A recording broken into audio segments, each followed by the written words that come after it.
ኢትዮጵያን 24 ሰዓት ፍቅሬ ልሰጣት፣ ገንዘቤን ልሰጣት፣ አቅሜን ልሰጣት ሞክሬ ቁስል ነው ያተረፍኩት። አጫሉና ቴዲ አፍሮ እኩል ድምጽ የላቸውም። እዛ ሀገር አንዱ ይገደላል፣ አንዱ ይወደሳል። እና ቴዲ ይዞት የመጣው ቃል ሟርት ነው።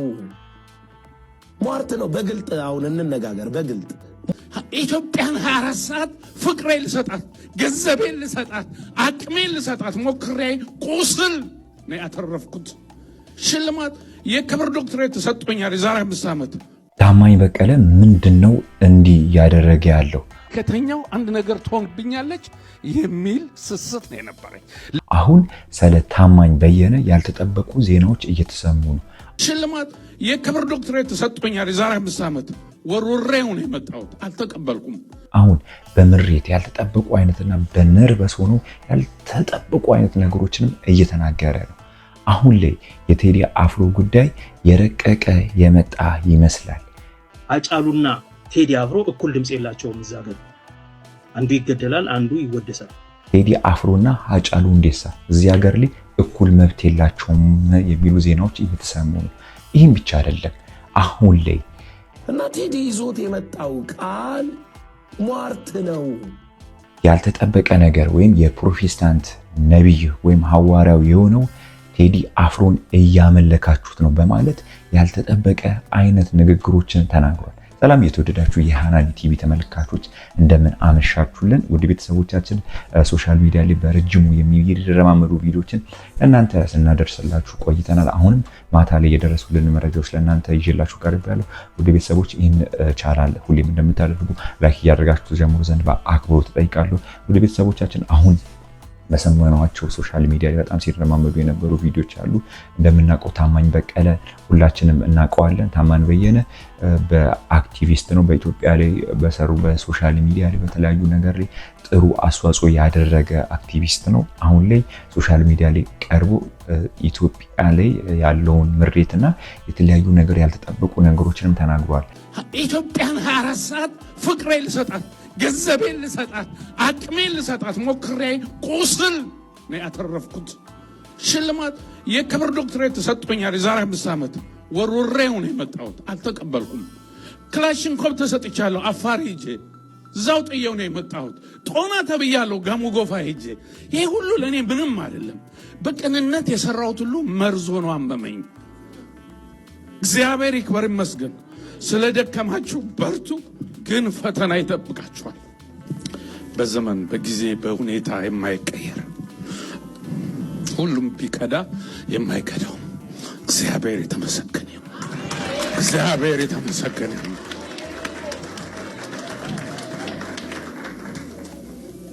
አልመጣም ነበር። አንደኛ ለኩሪ አንዴ እሺ ስላልኩ ቃሌም መስበር ከበደኝ። ሁለተኛ ጓደኛዬ ንጉስ አላስቀምጥ ስላለኝ ነው እንጂ መምጣት አልፈልግም። ሽልማት አልፈልግም። ሽልማት ትቻለሁ። ይሄ ለከማችሁበት የሰራችሁት ነገር ከቅን ልቦና ነው። ብዙ መከራ አለው፣ ተዘጋጁ። ብዙ እንቅፋት አለው። እኔ ሀገሬን እወዳታለሁ። የአያሌው መስፍንን ቁጭትና ቁስል ሸር አደርጋለሁ። ኢትዮጵያን እወዳታለሁ። ግን በመውደዴ በዚህ ልክ ጎዳለሁ ብዬ አስቤ አላቅም። በዚህ ልክ ይዘመትብኛል ብዬ አስቤ አላቅም። 24 ሰዓት ኢትዮጵያ እኔ ከተኛው አንድ ነገር ትሆንብኛለች የሚል ስስት ነው የነበረኝ። ለዚህ ያተረፍኩት ቁስል ብቻ ነው። በቃኝ ብያለሁ። ስለዚህ ወደፊት ኑዛዜ ስላለ ኑዛዜ ለሞት ብቻ ነው። ግን እኔ በህይወት ቆሜ የሆንኩትን ሁሉ እናገረዋለሁ አንድ ቀን በቅርብ። እስከዚያ ግን ፕራዮሪቲዎቼ ልጆቼ፣ ያስቀየምኳቸው፣ ጥያቸው የሄዱ የሚፈልጉትን ሳልሰጥ የቀጠዋቸው ልጆቼን መውደድ ብቻ ነው። ከዛ ውጭ ግን በህዝባዊ ስብሰባ በህዝባዊ በዓል መገኘት ያመኛል። ቁስሌን ወቁት። ውፍረት ሳይሆን ሸክም ነው እዚህ ውስጥ ያለው።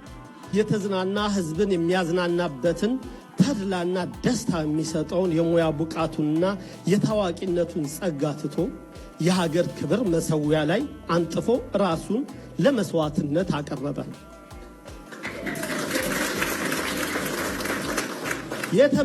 የተበደለና መበደሉን እንኳን በማያውቅ ትውልድ ውስጥ ለሁሉምና የሁሉም ሆኖ ድምፁን ከፍ አድርጎ መጮህ ጀመረ። ወደ ትግል ህይወቱ ሲገባ በዘፈቀደ አልነበረም። ሰላማዊ ትግል ሲያደርግ ስትራቴጂው በመላው ዓለም የተሰደደውን የሀገሩን ጉዳይ ላይ ሁሌም የሚንገበገበውን ኢትዮጵያዊ ዲያስፖራ ይዞ ህዝቡን ማነቃቃት ያዘ። የዚች ታሪካዊ ሀገር ህዝቦች በጎሳ ፖለቲካ የተቦካ ህብስት እንደማይመጠናቸው ማሳወቅ መታገልን ያዘ። ከዚህም አልፎ በተለያዩ ጊዜያቶች በሰው ሰራሽ እና በተፈጥሮ አደጋ በችግር ላይ የሚወድቁትን ወገኖች መታደግንና ህይወታቸውን ማስተካከል የሱ የህይወት ጥሪ አድርጎ በግሎባል አሊያንስ አማካኝነት ወገኖችን አስተባብሮ ዘር፣ ሃይማኖት፣ ብሔርና የትውልድ ስፍራ ሳይጠይቅ ለመላው ኢትዮጵያውያን የሰብአዊ ድጋፍ አድርጓል። የዛሬው የጥበብ አዋርድ የመድረክ መሪ ዘርፍ ሽልማት ተሸላሚ ራሱን በሚያስተዋውቅበት ሰላምታ ሰውን አክባሪ ላዝናና ሞክራለሁ። ምንጊዜም ዝግጁ ነኝ። ታማኝ ይባላለሁ። ታማኝ በየነ ወደ መድረክ።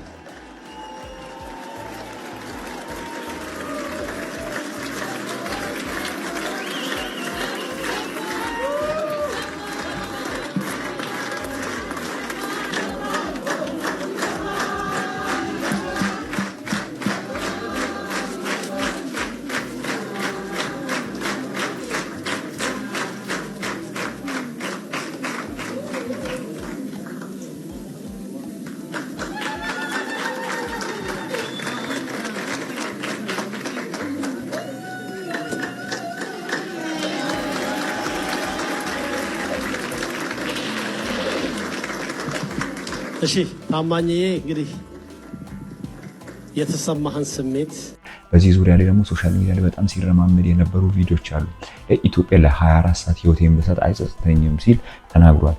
ታማኝ በየነን ሁላችንም እንደምናውቀው በኢትዮጵያ ዘንድ ላይ ያለው ፍቅር ኢትዮጵያ ተቆርቋሪ አክቲቪስት እንደሆነ እናውቃለን። አሁን ኢትዮጵያ እኔን እንዳከበረችኝ አላከበረችኝም። ኢትዮጵያ ለኔ ያላት ነገር በጣም የወረደ ነው። አሁን ከኢትዮጵያ ልቤ እርዷል። ግን አሁንም ቢሆን ልቤ ኢትዮጵያን አሁንም ቢሆን እወዳታለሁ በማለት ኢትዮጵያን 24 ሰዓት ፍቅሬ ልሰጣት፣ ገንዘቤን ልሰጣት፣ አቅሜን ልሰጣት ሞክሬ ቁስል ነው ያተረፍኩት። ሽልማት የክብር ዶክትሬት ተሰጥቶኛል። የዛሬ 5 ዓመት ወርውሬው ነው የመጣው። አልተቀበልኩም። ክላሽንኮቭ ተሰጥቻለሁ። አፋር ሄጄ እዛው ጥየው ነው የመጣው። ጦና ተብያለሁ። ጋሞ ጎፋ ሄጄ ይህ ሁሉ ለእኔ ምንም ማለት በቅንነት የሰራሁት ሁሉ መርዞ ነው አመመኝ። እግዚአብሔር ይክበር ይመስገን። ስለ ደከማችሁ በርቱ፣ ግን ፈተና ይጠብቃችሁ። ኢትዮጵያን ወዳታለሁ፣ ግን በመውደዴ በዚህ ልክ ጎዳለሁ ብዬ አስቤ አላውቅም። 4 ሰዓት ኢትዮጵያ እኔ ከተኛው አንድ ነገር ትሆንብኛለች የሚል ስስት ነው የነበረኝ። ለዚህ ያተረፍኩት ቁስል ብቻ ነው። በቃኝ ብያለሁ። ስለዚህ ወደፊት ኑዛዜ ስላለ ኑዛዜ ለሞት ብቻ ነው። ግን እኔ በሕይወት ቆሜ የሆንኩትን ሁሉ እናገረዋለሁ አንድ ቀን በቅርብ። እስከዚያ ግን ፕራዮሪቲዎቼ ልጆቼ፣ ያስቀየምኳቸው፣ ጥያቸው የሄድ የሚፈልጉትን ሳልሰጥ የቀጣኋቸው ልጆቼን መውደድ ብቻ ነው። ከዛ ውጭ ግን በህዝባዊ ስብሰባ በህዝባዊ በዓል መገኘት ያመኛል። ቁስሌን ወቁት። ውፍረት ሳይሆን ሸክም ነው እዚህ ውስጥ ያለ። ኢትዮጵያን 24 ሰዓት ፍቅሬ ልሰጣት፣ ገንዘቤን ልሰጣት፣ አቅሜን ልሰጣት ሞክሬ ቁስል ነው ያተረፍኩት። ሽልማት የክብር ዶክትሬት ተሰጥቶኛል። የዛሬ 5 ዓመት ወርውሬው ነው የመጣው። አልተቀበልኩም። ክላሽንኮቭ ተሰጥቻለሁ። አፋር ሄጄ እዛው ጥየው ነው የመጣው። ጦና ተብያለሁ። ጋሞ ጎፋ ሄጄ ይህ ሁሉ ለእኔ ምንም ማለት በቅንነት የሰራሁት ሁሉ መርዞ ነው አመመኝ። እግዚአብሔር ይክበር ይመስገን። ስለ ደከማችሁ በርቱ፣ ግን ፈተና ይጠብቃችሁ። በምሬት የሚመስል ንግግሮችን አውርቷል። በዚህ ዙሪያ ላይ ሶሻል ሚዲያ ላይ በጣም ሲረማመድ የነበረ ቪዲዮ ነውና ታማኝ በቀለን ሁላችንም እንደምናውቀው ለሀገሩ ያለውን ፍቅርና ለሀገሩ ተቆርቋሪ አክቲቪስት እንደሆነ እናውቃለን። አሁን በዚህ ልክ የአክብሮት ወይም የምስጋና ፕሮግራም ላይ ተገኝቶ ምንም አይነት ስጦታዎችን እንደማይወስድ ነው። በተለይ ደግሞ የተሰጠኝን ዶክትሬትን የተለያዩ ነገሮችን የክብር ዶክትሬትንም መተውንና የተለያዩ ነገሮች ጥሎ ወደዚህ ሀገር መሰደዱን ተናግሯል። አሁን ላይ ታማኝ እንዲህ አይነት ነገር ሲያወራ የሆነ የሚሰማው ነገር አለ ብዬ አስባለሁ። እኔም እስቲ ተከታትቼ ምን አይነት ነገሮች ተከሰተ፣ ምን አይነት ነገሮች ላይ ደርሶበት ነው የሚሉ ነገሮችንም ለእናንተ ተከታትዬ ማመጣላችሁ ይሆናል። ውድ ቤተሰቦቻችን አሁንም እንደምናውቀው የቴዲ አፍሮ አልበም ዙሪያ ላይ ብዙ መነጋገሪያ የሆኑ ጉዳዮች አሉ። አሁን ላይ የፕሮቴስታንቱ ነቢይ ወይም ሐዋርያው ስለ ቴዲ አፍሮ በጣም ያልተጠበቁ አይነት ንግግሮችን ተናግሯል። እና ቴዲ ይዞት የመጣው ቃል ሟርት ነው። ሟርት ነው። በግልጥ አሁን እንነጋገር። በግልጥ ሟርት ነው። ምን የሚል ሟርት? ድንኳን ጣል። በአማርኛ ድንኳን ጣል ምንድን ነው? በእኛ ሀገር ባህል ለቅሶ ነው። ሐዘን ተቀመጥ። ሐዘን ማለት ለቅሶ ነው። ደም ነው የሚጠራው። አንደርስታንድ ታደርጋለህ? ድንገት ውጭ እኛ ሀገር ብዙ አልተለመደ ይሆናል። ውጭ ሀገር እኮ ያሉ አርቲስቶች ዲመኒክ ፕሮፌሲ ይናገራሉ። በዘፈን እኮ አጋንንታዊ ትንቢት፣ አጋንንታዊ ንግርት፣ ሟርት ይናገራሉ እኮ። ይሄ ዝም ብለህ ከግለሰብ ጋር ምናምን የምታገናኘው ጉዳይ አይደለም። እኔ ደግሞ የትውልድ ኃላፊነት ያለብኝ ሰው ነኝ። ሰው ይቀበለኝም አይቀበለኝ መብቱ የሱ ሆኖ ማለት ነው። በተጠራውበት ማንነት 30 ዓመት ያገለገልኩት ጌታ ያለኝ ያኔ ገና 19 ዓመት እያለሁ ገባ ሃይስኩል እያለሁ የነገረኝ ትውልድ ታስነሳልኛል፣ ለትውልድ ቁልፍ አባት ትሆንልኛል ብሎ ነው የጠራኝ። እና እኔ ትውልድ ላይ መተህ ዳስጣል ብትለኝ ዝም ምልህ ይመስላል? እኔ እንደ መሪነቴ እንደ ኃላፊነቴ ዝም ብዬ አላይህም። ለምን? እኔ ፖለቲከኛ አይደለሁም። በፖለቲካ ቴዲን አልጠይቀውም። መንግስት አይደለሁም። መብቱን ስልጣኑን ምናምን ብዬ አልልም። እኔ መብቴ በመሰዊያዬ ላይ ቆሜ አንጥልም የሚለውን በትውልዴ ላይ መስበር ነው፣ ማወጅ ነው። ለምን መሰዊያ ላይ ዘፋኝ ይነሳል ይላል እንዴ? ሴጣን ለምን መሰዊያ ላይ ይነሳል? እንዴት ያለ ነገር ነው? ሴጣን አረለ ስገሰጽ ምትውለው ሟርቱን ያንን ቃል እኮ ነው እኔ የተቃወምኩት። አሁን ላይ ኢትዮጵያውያን ቴዲ አፍሮን እያመለኩት ነው ወይም ጣዖት ሆኖባቸዋል በማለት ብዙ በመሬት የተናገሩ ነገሮች አሉ። እንዲያን ነገሮችንም ስንሰማ በጣም የሚያሳስቡ ነገሮች ላይ እየገባን መሆኑን ሰምተናል። ምክንያቱም ባለፈውም ብያቸዋለሁ፣ ሁሉም ሰዎች በሃይማኖትም ሆነ በተለያዩ ነገሮች ለቴዲ አፍሮ የሚሰጡት ቦታ ቴዲ አፍሮን ያልተጠበቀ ቦታ እንድናደርሰውና ያልተሰበ ቦታ እንድናደርሰው ያደርጋል ብዬ አምናለሁ። በዚህ ዙሪያ ላይም ይሄ ሐዋርያ ያልተጠበቁና ቆንጆ የሆኑ ሐሳቦችን ተናግሯል ብዬ አስባለሁ። በሌላው ጉዳይ ደግሞ ሰሞኑን በጣም ሲረባበሹ የነበሩ ጉዳዮች አሉ። በተለይ በሃጫሉና በቴዲ አፍሮ መሃል ላይ ወይም የፉክክር ነገሮች መጥተዋል። አሁን አንድ አክቲቪስት ወጥቶ እንደተናገረው ኢትዮጵያ ለሁለቱም እኩል ቦታ አሰጠን በማለት የራሱ መልከታ ሰጥቷል። ሃጫሉና ቴዲ አፍሮ እኩል ድምጽ የላቸውም። እዛ ሀገር አንዱ ይገደላል፣ አንዱ ይወደሳል፣ አንዱ ይሸለማል፣ አንዱ ይሰደዳል። ኦኬ ገዳይ ይዘፈንለታል ማለት ገድል ተደርጎ ይወራል። የኢምፓየሩ ጀግኖች ጉዳይ። የኢምፓየሩ ቪክቲሞች ግን ሐውልት ለምን ይቆማል በአኖሌ ይባላል። ዛሬ የሚኒሊክ ሐውልት ይወደሳል፣ ይጌጣል፣ በዋክስ ምናምን ይሰራል። አኖሌ እንዴት ይቆማል ይባላል። ጨለንቆ እንዴት ይቆማል ይባላል። So the empire is still here. Geographically it is here. Structurally it is here. ሌላው ቀርቶ የኢምፓየሩ መናገሻ ፊንፊኔ የነበረው አዲስ አበባ ተብሎ አለ። ዛሬ የአገር ዋና ከተማው ዋና ከተማው አዲስ አበባ የኦሮሞ ነው ሲባል እንዴት ሆኖ እንዴት በምን ተአምር እንኳን በዚህ ከተማ ላይ እንኳን የሥራ ቋንቋ ኦሮምኛ ከተደረገ ራሴን እገላለሁ ያለ ፖለቲከኛ የአዲስ አበባ መስተዳድር ወይም ለቴዲ አፍሮና በሃጫሉ መካከል ላይ መለያየትና ወይም እቺ ሀገር ለሁለቱም የምሰጣቸው ቦታዎች እኩል አይደሉም ወይም ለሃጫሉ ሁንዴሳ የምሰጠውና ለቴዲ አፍሮ የምሰጠው ቦታ እኩል አይደለም በማለት ምሬቱን ተናግሯል። እና የሃጫሉን ሐውልት በተመለከተ ነው። እንግዲህ ሃጫሉ ቀላል ሰው አይደለም። ሃጫሉን የገደለው ስርዓት ለሱ ሐውልት ሰርቻለሁ ብለው አዲስ አበባ ላይ ድራማ እየሰራ ነው። ይሄ ድራማ እንግዲህ የቀጠለ ድራማ ነው።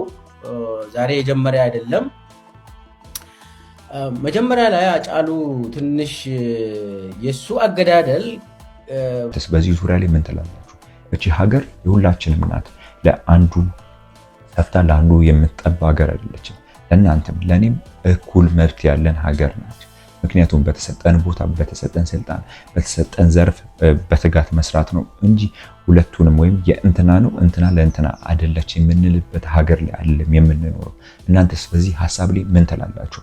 አሁን ላይ የምንሰማቸውን ነገርና የምናዳምጣቸው ነገሮች አሁን ላይ ከጆሮም አልፎ በጣም የሚሰቀጥጥ ነገሮችን እየሰማን ነው። ወደ ቤተሰቦቻችን አሁን ላይ ሁሌም እኔም እንደምላችሁ እኛም ያዋጣን ሰላምና አንድ መሆን ነው።